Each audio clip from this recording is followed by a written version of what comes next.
Michelle Abraham has everything you need to know, from local leads and celebrity interviews to trending topics and more.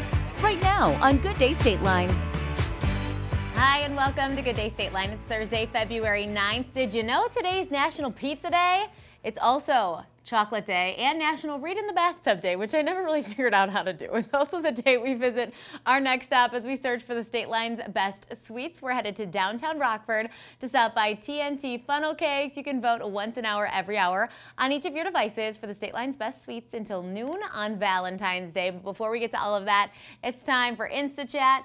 Every night we're breaking down the latest trending Hollywood stories here and inside our Instagram story. Kicking things off tonight with Ashton Kutcher's explanation for the awkward photos you might have seen of him and Reese Witherspoon on the red carpet promoting their new Netflix movie. The movie's called Your Place or Mine, drops tomorrow on Netflix, and Ashton explained to Rhea and Fran on the podcast Chicks in the Office that he didn't realize the photos were that weird until his wife, Mila Kunis, called both Ashton and Reese and said, "You guys gotta act like you like each other." Ashton said he and Reese are friends, but if you get too close to someone on the red carpet, everyone thinks you're having an affair. You can see some of these awkward photos inside the GDS Instagram story. Reese Witherspoon getting two headlines tonight. Not only is she taking awkward photos with Ashton Kutcher, she's also recalling her lines when she was on Friends 23 years ago as Rachel's little sister Jill. She too is promoting the movie, and she stopped by Late Night with Seth Meyers, and she said the writing was so good on Friends, she still knows all of her lines. Specifically, the line where Rachel tells her she can't date Ross, and she says, "I can't.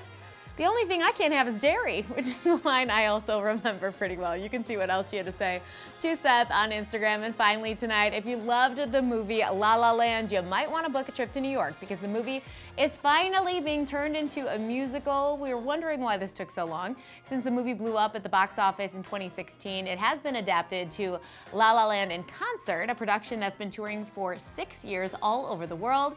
And now the musical is in the works. No word on exactly when, but we'll keep you posted. We've always got more Insta Chat for you inside our Instagram story, including a look at Owen Wilson as Bob Ross for the new movie Paint. Just follow us on Instagram at Good Day Stateline and you can check that out. We'll be right back with details about Love at Your Library Month.